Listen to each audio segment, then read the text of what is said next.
जय हिंद मेरे प्यारे साथियों, इस वीडियो के माध्यम से हम चर्चा करने वाले हैं मध्य प्रदेश सब इंस्पेक्टर की वैकेंसी के बारे में कंप्लीट जानकारी। काफ़ी सारी भाई बहन जो कांस्टेबल की तैयारी करते हैं लेकिन कहीं ना कहीं उनके पास ग्रेजुएशन फाइनल ईयर चल रहा होता है या फिर सेकंड ईयर चल रहा होता है, तो वो सब इंस्पेक्टर की तैयारी करना चाहते हैं। तो साथियों, इस वीडियो के माध्यम से आप सब इंस्पेक्टर की कंप्लीट जानकारी को समझ लीजिएगा। जो भी तैयारी अभी नहीं कर रहे हैं, बाद में करेंगे, तो वो भी सारी जानकारी को समझ लो। जो अभी वर्तमान में तैयारी कर रहे हैं, इनको लगभग जानकारी है, तो वो भी अपनी एक सही रणनीति को समझ लें, किस तरीके से आप अच्छी रणनीति को लेकर तैयारी कर सकते हैं। तो साथियों को सबसे पहले हम शुरुआत करते हैं। तो शुरुआती दौर में क्या होता है, सबसे पहले आपको क्वालिफिकेशन क्या चाहिए, आपके पास क्वालिफिकेशन क्या होना चाहिए। आपके पास क्वालिफिकेशन कुछ भी नहीं है, ग्रेजुएशन होना चाहिए किसी भी स्टेम में, किसी भी बीएससी हो, बीए हो, बीकॉम हो, कुछ भी हो, ग्रेजुएशन आपके पास होना चाहिए। ठीक है, उसमें आप दूसरी चीज जो इंपॉर्टेंट रहती है इसमें, अगर आप लास्ट ईयर रनिंग में चल रहा होता है तो वो भी आपका फॉर्म फिलअप हो जाता है। फाइनल जब आपका डॉक्यूमेंट्स वेरिफिकेशन होता है तब तक आपकी डिग्री मिलना चाहिए, जब आप डॉक्यूमेंट्स वेरिफिकेशन में तब लागू मांगी जाती है। ठीक है ना। इसके बाद नेक्स्ट चलते हैं। तो एज कितनी होना चाहिए। एज सब इंस्पेक्टर में होती है 21 से 33 वर्ष। कितनी होती है, 21 से 33 वर्ष, यह आपकी एज होना चाहिए। इसके बाद आगे चलते हैं, शारीरिक योग्यताएं। शारीरिक योग्यताओं की बात करें तो शारीरिक योग्यताओं में हाइट पुरुष की 167.5 सेंटीमीटर होना चाहिए, और महिला की हाइट की बात करें तो 152.4 सेंटीमीटर होना चाहिए। ठीक है ना, ये शारीरिक योग्यता हो गई। इसके साथ साथ पुरुष की चेस्ट होता है 81 नॉर्मल होना चाहिए। इसके बाद फुलाने पर 86 होना चाहिए, मिनिमम 5 सेंटीमीटर आपको फुलाना है। ठीक है, 81 86 आपका चेस्ट हो जाता है। ठीक है, इसके बाद अब हम बात करते हैं कि एग्जाम में क्या स्थितियों से गुजरता है। सबसे पहले एग्जाम 3 पैटर्न से गुजरता है, फेज 1, फेज 2, फेज 3, 3 फेज से गुजरता है। जिसमें फेज 1 में आपका रिटन एग्जाम होता है, जिसमें आपको ऑप्शनल क्वेश्चन रहते हैं जिसको आपको करना रहता है। इसके बाद फेज 2 में आप फिजिकल होता है, और फेज 3 में आप बात करें तो इंटरव्यू होता है, इंटरव्यू नॉर्मल रहता है। ठीक है, इसके बाद चलते हैं फेज 1। फेज 1 में रिटन एग्जाम। रिटन एग्जाम में क्या क्या होता है, किस तरीके से पूछा जाता है। सबसे पहले हिंदी 70 नंबर की आती है और इंग्लिश 30 नंबर की आती है। ये दोनों का एक पेपर होता है, अलग 100 नंबर का पेपर होता है, जिसमें हिंदी 70 नंबर की और इंग्लिश 30 नंबर की होती है।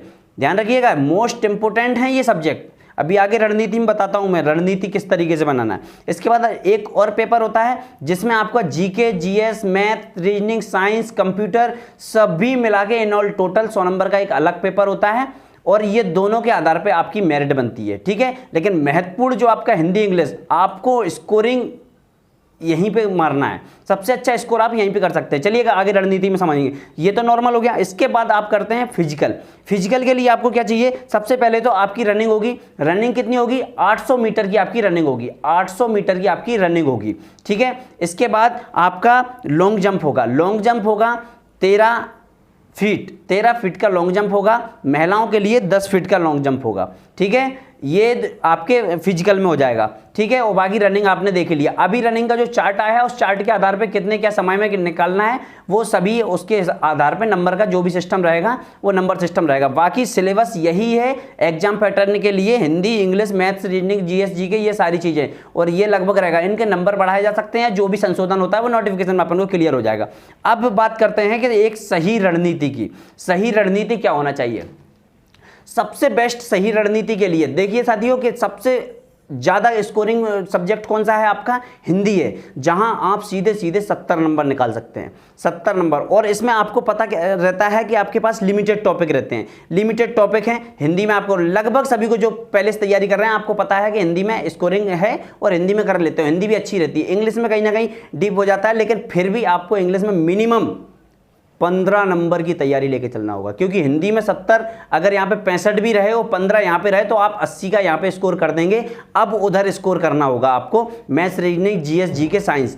अब यहाँ पे आप बात करें तो मैथ्स और रीजनिंग का आप देखें, प्रीवियस पेपर उठा के देख लीजिएगा। अभी लंबे समय से भर्ती भी नहीं हुई है, लेकिन अभी चेंज भी हो सकता है कुछ पैटर्न, लेकिन प्रीवियस पेपर के आधार पर अगर देखा जाए तो मैथ्स, रीजनिंग लगभग आपका 35 नंबर के लगभग पूछ लिया जाता है। लगभग 35 से 40 नंबर का मैथ्स, रीजनिंग मिला के पूछ लिया जाता है। इसके बाद जीके के क्वेश्चन रहते हैं, मोस्टली ज़्यादा डीप कंसेप्ट नहीं होता। जो कांस्टेबल का आपका लेवल रहता है उससे थोड़ा सा एक कदम ऊपर रहता है, एक स्टेप ऊपर रहेगा। बाकी कुछ भी डीप कंसेप्ट नहीं रहेगा, एकदम सिंपल पेपर रहता है।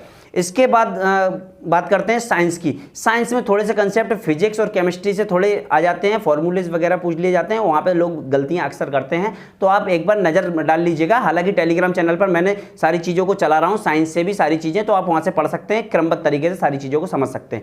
साइंस का हो गया। इसके बाद कंप्यूटर को अतिरिक्त पढ़ना होगा, चूंकि आप कांस्टेबल की तैयारी कर रहे हैं, लेकिन कंप्यूटर वहाँ पे कम पूछे जाते हैं, 1-2 क्वेश्चन कभी पूछ ले, लेकिन सब इंस्पेक्टर की बात की जाए तो सब इंस्पेक्टर में कंप्यूटर के लगभग 4 से 5 क्वेश्चन भी पूछ लिए जाते हैं। तो ठीक है, कंप्यूटर हो गया, मैथ रीजनिंग हो गया, साइंस हो गया। इसके बाद नॉर्मल जीके है। जीके में विविध रूप से क्वेश्चन पूछे जाते हैं, हिस्ट्री से भी आते हैं, ज्योग्राफी से भी आते हैं, और इकोनॉमिक्स से भी आते हैं, संविधान से भी आते हैं, सभी जगह से क्वेश्चन रहते हैं। इसलिए इन सभी को अपन विविध रूप से याद करेंगे। विविध रूप से याद करने का सबसे बेस्ट तरीका रहता है, आप रेलवे स्पीड टाइप की एक बुक ले लीजिएगा। नॉर्मल एक साइड से टॉपिक वाइज कवर कर सकते हैं, या नॉर्मल एक साइड से करते चलिए वार्ता रूप में। आज अपन ने 200 क्वेश्चन किए, कल 200 किए, परसों ऐसे 200 आपको ज़्यादा लग रहे होंगे, लेकिन मैं टेलीग्राम पे जो क्विज करवा रहा हूँ उसमें 1 घंटे में 200 क्वेश्चन का क्विज करवा देता हूँ। सभी लोग बाकायदा क्विज करते हैं, क्वेश्चन आपकी आंखों के सामने से बार बार जाएंगे, नॉर्मल सी बात है, आपको सारे क्वेश्चन याद होंगे, ठीक है ना। तो इस तरीके से आप ये कर सकते हैं। अब इसका टाइम टेबल शेड्यूल तो मैं बता दूं कि सबसे पहले हिंदी के लिए आप मिनिमम 1.5 घंटे का समय निकालिए, मिनिमम 1.5 घंटे का। हिंदी के आराम से कवर हो जाएगी, कुछ ज़्यादा नहीं रहता अगर आप 1.5 घंटे बैठ के पढ़ेंगे और प्रतिदिन रूटीन से उसी टाइम पर पढ़ेंगे या अतिरिक्त टाइम जो भी है पढ़ेंगे, तो आपका हिंदी का आराम से कवर होगा। इंग्लिश के लिए आप थोड़ा सा, मेरी भी इंग्लिश वीक है, मैं भी तैयारी कर रहा हूँ, मेरी थोड़ी सी इंग्लिश वीक है, इसलिए इंग्लिश का मैं ज़्यादा नहीं कह सकता किस तरीके से कवर कर सकते हैं। इंग्लिश की आप तैयारी आपके स्तर पर करिए, कितनी अच्छी आपकी इंग्लिश, लगभग 1 घंटे आप इंग्लिश को दीजिएगा। मैंने खैर मैं इंग्लिश पर फोकस नहीं कर रहा हूँ, क्योंकि इंग्लिश में जो कुछ होगा वो देख लिया जाएगा। बाकी मेरा main Hindi, math, reasoning, GK और साइंस मुख्य ये है, ठीक है। आप भी इस तरीके से कर सकते हैं, अगर आपकी इंग्लिश अच्छी है तो फिर बहुत, ये तो प्लस पॉइंट हो जाता है आपके लिए, ठीक है। इसके बाद मैथ रीजनिंग की बात की है, डेली प्रैक्टिस सेट लगाओ, इससे आपकी स्पीड बढ़ेगी, क्योंकि वहां पर आपके पास टाइम कम होगा और आपको एग्जाम देना रहेगा। तो कहीं ना कहीं अक्सर लोगों के साथ होता क्या है, अभी तक काफ़ी सारे मेरे भाई बहन देते आए हैं, तो वो टाइम कम पड़ जाता है, आखिरी में 10, 15, 20 क्वेश्चन रह जाते हैं और वही सिलेक्ट करवाते हैं, वही जो क्वेश्चन रह जाते हैं ना वही सिलेक्ट करवाते हैं। इसलिए आपको करना क्या होगा, सबसे पहले अपना टाइम मैनेजमेंट कैसे करोगे, पेपर में प्रैक्टिस सेट से आप पहले टॉपिक वाइज सारी चीज़ों को पढ़ लीजिएगा बेहतर तरीके से, फिर प्रैक्टिस सेट लगाइए, उसमें अलग अलग तरीके के क्वेश्चन आएंगे सामने, करोगे, कभी लग रहा है कि ये क्वेश्चन नहीं आ रहा है तो उसको आप अलग सॉल्व कीजिएगा। नहीं है, आपके जो भी संबंधित टीचर हैं, जो भी आपको गाइड कर रहे हैं, उनसे आप पूछ सकते हैं, और नहीं है तो मैथ रीजनिंग से मैं बता सकता हूं आपको, आप डायरेक्ट इंस्टाग्राम या टेलीग्राम पर मुझे क्वेश्चन का फोटो भेजिए, मैं उसका सॉल्व करके आपको भेजता हूं। लगभग जो क्वेश्चन लगभग आ जाते हैं वो सभी बता देता हूं, नहीं आते फिर भी उसका सॉल्यूशन कुछ ना कुछ निकाल के बताता हूं, क्योंकि इससे मेरी भी प्रैक्टिस होती है, साथ ही साथ आपके भी डाउट क्लियर होते हैं। याद रखिएगा, इस तरीके से आप सारी चीज़ों को कर सकते हैं एक बेहतर रणनीति बनाकर। तो साथियों, उम्मीद है सारी चीज़ों को आप समझ गए होंगे सब इंस्पेक्टर को लेके। अब आपको कुछ नहीं करना, मैदान में कूद जाना है।